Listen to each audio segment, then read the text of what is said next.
In this lesson, we're going to be setting up a regular expression that's going to extract and match a pattern of an email or typical email and select out all of the emails that are available within the text area. So even if we have duplicates, it's also only going to extract out the ones that are unique. So all of the duplicates are going to be skipped, and we're adding these into an array that then we can use within our code in order to list out all of the unique email addresses that are contained within the particular string. And that string is currently coming from the text area, and we can update that in order to customize it as needed. That's all coming up in this lesson. So go ahead and set up your JavaScript code. We're selecting all of the page elements, got an input area, as well as a button. So that will have our event listener on that, and then a results area where we can output results back to the user. There's also a string. So we're going to go ahead and we're going to create our regular expression. So the regular expression will be matching on a particular pattern, and then ultimately what we want to look for is be able to extract out this email address. So first off, let's start by looking for a set of characters. So whenever the string is matched, we want to match on this pattern. Let's also populate the text area and give it a value of whatever we've got for the string. So that will populate that within the text area on the page. So there's our default code that we're starting with, and then we've got a button that's selecting whatever the current text area is so we can make an update to it. And we want to use the regular expression to match against a pattern. So we're going to go ahead and we're going to use the match. So let's select out and get the contents of it using a variable, setting it up as the contents, and then the string. And we're using the match method to match against the string. And this is going to be the regular expression that we're matching against. And for now, we're going to output it into the console. So there's the contents output into the console. Let's press the checker, and that's the results that we're getting. So we also want to update what we're looking for. So we want to find on all of the matches. So let's also update this, and I'm going to add in a second email address so that we can match on both of those results.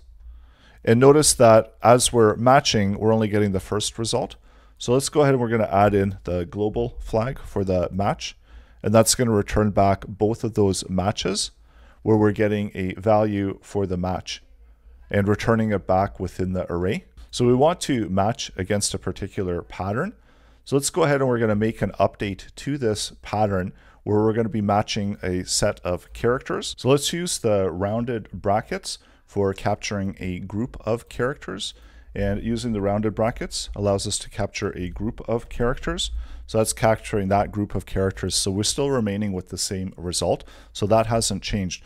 We're going to start by capturing all of the uppercase. So we do have some uppercase letters that we want to capture all of the matches on that pattern.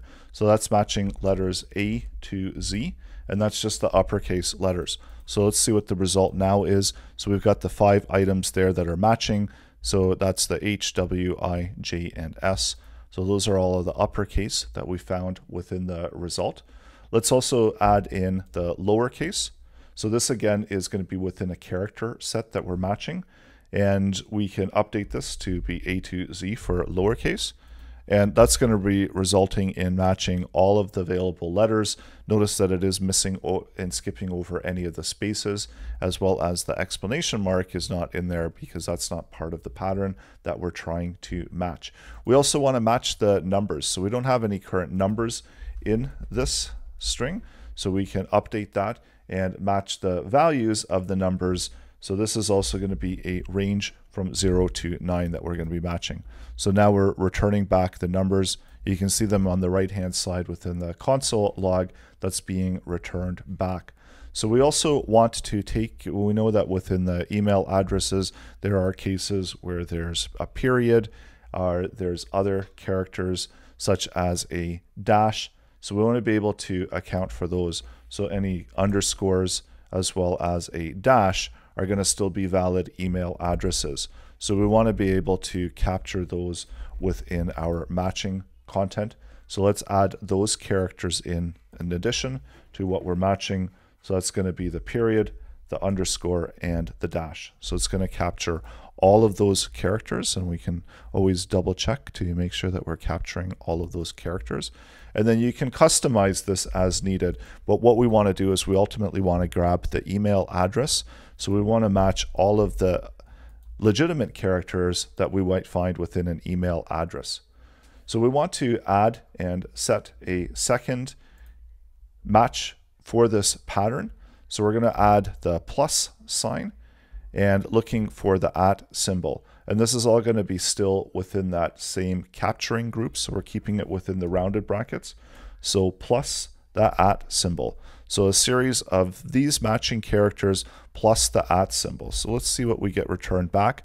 So now we've got the start of the emails, and we're matching it all the way up to the @ symbol. So notice that it's taking all of the set of characters, and as long as it's matching any one of these patterns within the email address, then we're able to make that capture. So then also it has to include the @ symbol. If there are no characters, or if the @ symbol is just on its own, see what happens here. It's not going to capture that because this particular @ symbol does not have any characters in front of it. If we add in characters in front of it, but we add in a character that is not within our matched characters, once again, it's still not going to pick it up. If I remove out the equal sign, then it's going to pick up that as a match, because then once again, it's going to match within the character set that we're looking for. So we're matching it with the letter A, and the next part of the email is also going to be a set of characters that we're going to be matching. So these ones can, in addition to the same pattern essentially that we're matching for the first part. So let's select that part, and it's going to match the characters that are after the email address. So that gives us the immediate character that's afterwards, and that's the letter E. So right now, what we've got set up is the two different character sets, and they're separated by the @ symbol. So it has to match that @ symbol and then match any character within the set. Next, we want to look for an escape. So the escape is going to be on the dot. So we're going to continue to set up the pattern that we're matching, where we've matched the set of characters that are possible, and we want to match that all the way up to the dot. So again, the plus sign in order to add to it, and then the /dot. So that's going to be the character set that we're looking to match. So right now, the matches that are being returned back are going to be these email addresses. I'm going to start outputting the contents and set this up as an array of items for the contents, and then we can loop through the contents using the for each method and then output this onto the page, and we're going to just simply add it into the results array. So let's output each one of those into the console, so just the console log and then the value of each item within the array. So that's outputting and selecting each one of the emails, and what we want to do is we want to add these into the response object. So we're going to create an element, and the element that we're creating, so using the document create element, and that's going to allow us to create a div which we're going to append to the response area, so where we've got the results that we can output on the page. Within the element, set the text content of the element to equal the result for the email address, or for the pattern that we've got returned back from the match. And then outputting each one of those, we're going to append that. So using the append method, so just append that element to that page. So let's see what happens when we click. So there we've got all of the emails that we're extracting out, and right now we're just simply adding them into the console. So we've got it matched up to the escaped character, which is the dot, and then we need to wrap this up by looking for the domain name. So that's going to be another character set, and all of the characters that you want to include within the domain name. So all of these are once again possible within the domain name. So let's go ahead and we're going to add this as the last part of the pattern that we're matching, and then we'll add in the plus sign afterwards. So let's do a check for it, and what we want to do is we want to match using the plus sign that we want to get the entire subdomain or the domain captured within the match. So that comes directly after where we've got the character set, and just adding in the plus sign, that will get the last part of the email address. So that's how we can pick out the email addresses that are contained within the string value of the regular expression, and then we can output them on the page. So if you add in additional emails into this, or if the emails don't match anymore, we can output all of the emails onto the page. So what we also want to do is we want to only have unique email addresses. So let's build out an array of the contents as we loop through each one, and we're only going to append the ones that to the page that are actually unique. And the way that we can do that is that we can create an array and then check to see within the array if that item is unique.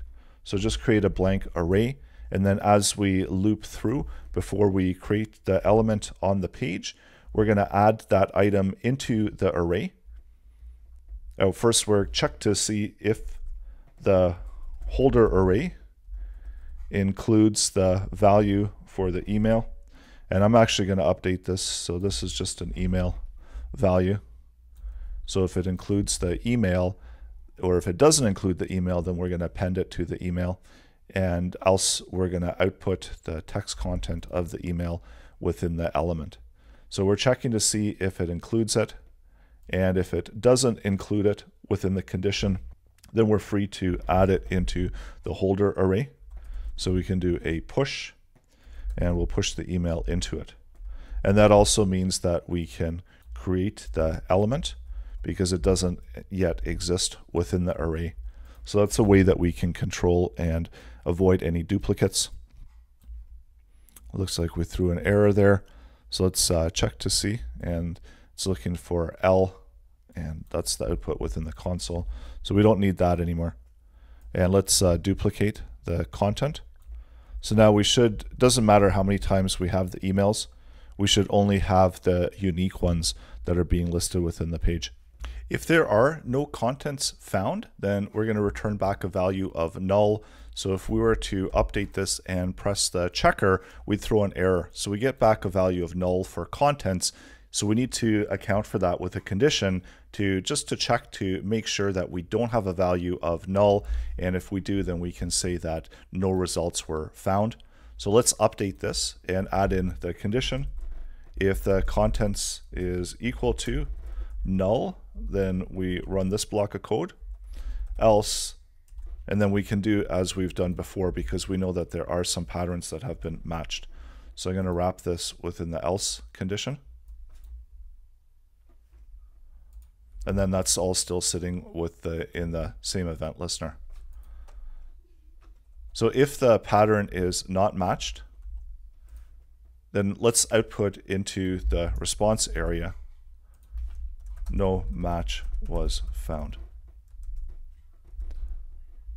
So try that again. So checker is still working as before. And if we don't have a match, then we get the result of no match was found. And that's just a way to make sure that in case there are no matches found, that you do have some type of response back to the user.